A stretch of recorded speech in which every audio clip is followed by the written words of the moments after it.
Hey guys, let's get more news about Miami Heat, but first, don't forget to subscribe to the channel and leave a like.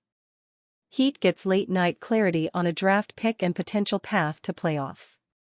Schedule set.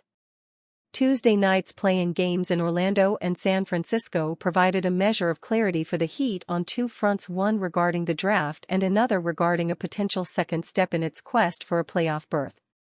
Orlando's 120-95 victory against Atlanta in the 7-8 play-in game sent the Magic to the playoffs, where they will play Boston, and sent the Hawks to a play-in elimination game. The winner of Wednesday's Heat at Bulls play-in game, 7:30 p.m., ESPN, will travel to Atlanta to play the Hawks on Friday night at 7 p.m. on TNT.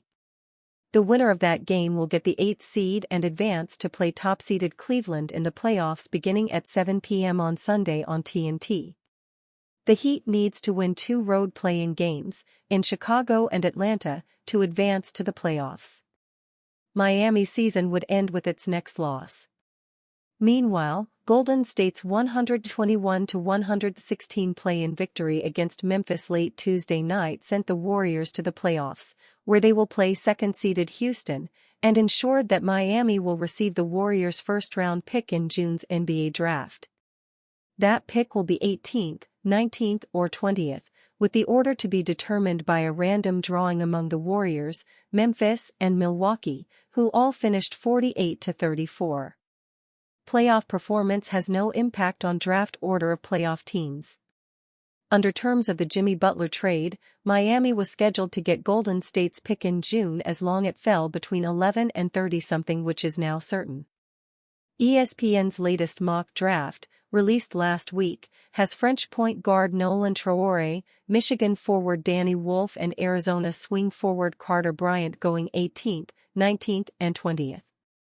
Among other players projected for that range, Illinois swing forward Will Riley, Georgia power forward Asa Newell and Georgetown center Thomas Sorber, as well as several international prospects. Butler, who finished with 38 points, 7 rebounds, and 6 assists in Golden State's win on Tuesday, has now advanced to the playoffs in 13 of his 14 seasons, including all 5 full seasons with the Heat, though he missed last year's first-round series against Boston due to injury. Meanwhile, the Heat will keep its own 2025 first-round pick only if it loses in the play-in round and thus misses the playoffs.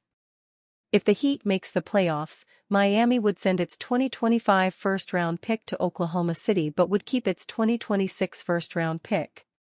The Heat also owes a future first-round pick to Charlotte as part of the Terry Rozier trade.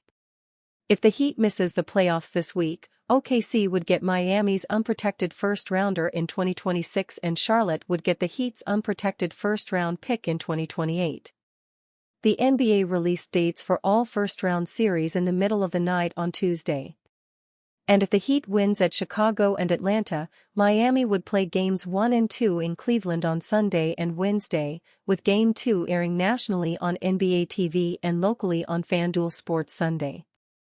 The Heat would host Game 3 at Kaseya Center at 1 p.m. Saturday, April 26 on TNT and would host Game 4 on Monday, April 28, with the time and TV information to be determined.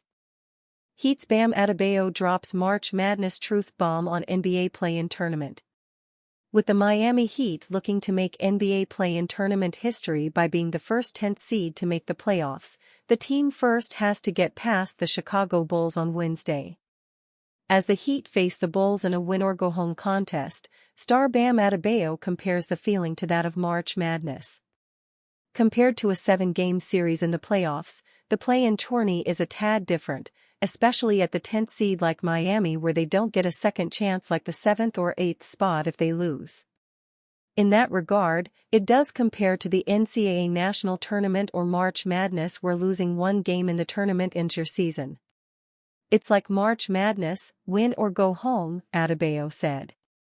I can really compare it to March Madness. I mean, we've played them 3 times in the regular season. It's one of those things where it feels like March Madness, you know what's at stake, you know what you have to do, just go out there and handle business. While fans are locking in their predictions for the Heat's play-in tournament game against the Bulls, some could be putting their picks on what history has shown. Besides the improbability of a 10th seed not getting through the tourney, Miami has also struggled against Chicago this season, losing all 3 of their matchups in frustrating fashion. Despite being swept, that narrative against the Heat will be long forgotten if they leave Chicago winners, as there's no doubt a sense of urgency heading into Wednesday. I feel like March and April, around this time of the year, this is what you work for as a competitor, Harrow said. You know, as a professional athlete, this is what you work for in the summer, extra hours, and it's a great time to be alive and feel like I gotta lean on the work I put in. Everything matters, every possession matters, every shot matters. Everything matters. Harrow and Adebayo will lead the Heat against Josh Giddey and the Chicago Bulls, as the key focus will be in slowing them down, as their opponents are one of the fastest teams in the NBA.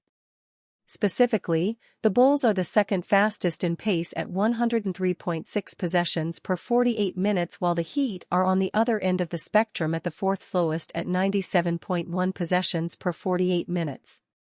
Chicago's style of play was a prime reason for the 3 wins, as Miami couldn't keep up while also being unable to slow the game down and play more methodical and in the mud. The Heat want to show they've learned from their mistakes, but that doesn't mean being conservative in how they play the Bulls, as said by head coach Erik Spoelstra. We don't want to play a prevent offense or prevent type game, Spoelstra said. We want to attack this game. You can dance with the fire, but you've got to be smart with it. We don't want to play at just a snail's pace to slow them down. They'll still score and find a way to score. At any rate, Miami looks to keep their season alive Wednesday as they travel to Chicago, and if they win, the Atlanta Hawks will be their next matchup since the Orlando Magic beat them Tuesday night. Heat rumors of Kevin Durant interest will only get closer to reality. The firing of coach Mike Budenholzer marks the first bit of action in what should be an eventful summer for the Phoenix Suns. According to ESPN's Shams Charania, the Suns are expected to work with Kevin Durant on a trade this summer. Multiple teams will seriously pursue Durant, who finished another stellar season, and the franchise is expected to work with Durant and his business partner and boardroom CEO Rich Kleiman on the next landing spot for the future Hall of Famer. Teams like the Heat, New York Knicks, Minnesota Timberwolves, Houston Rockets, and San Antonio Spurs, and others, have been mentioned as potential suitors.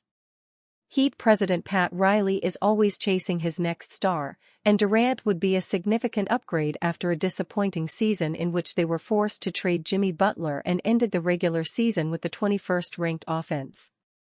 Even at 36, Durant is still one of the league's top scorers. He ranked 7th in the NBA in points, 26.6 per game, on 52.7% shooting, and was having an all-NBA caliber season before an ankle injury sidelined him for the end of the season.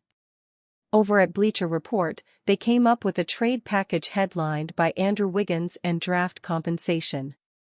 Miami gets Kevin Durant, Phoenix gets Wiggins, Duncan Robinson, a 2029 first-round pick and a 2031 first-round pick. This is more than connecting dots between a star and a franchise that is frequently in the star business. After the Butler trade, the Heat have a ready-made package that can help the Suns jumpstart a soft rebuild.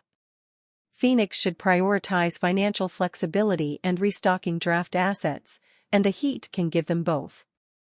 Robinson's contract for next season is guaranteed for only $9.9 million, while Wiggins could either fill in as a two-way player in Phoenix or be rerouted for a shorter-term contract. The Suns would also get multiple first-round picks. Alternatively, the Heat could pitch a package that replaces Wiggins with Terry Rozier, whose contract will be expiring, and either an additional draft pick or young player like Jamie Jaquez Jr. or Nikola Jovic. In Miami, Durant would get the two things he was missing in Phoenix: stability and culture. He would join Bam Adebayo, with whom he's won a gold medal, Tyler Herro, and Erik Spoelstra on a team that nobody in the East would want to face. And you, fan? What do you think about Kevin Durant's situation? Write to us in the comments.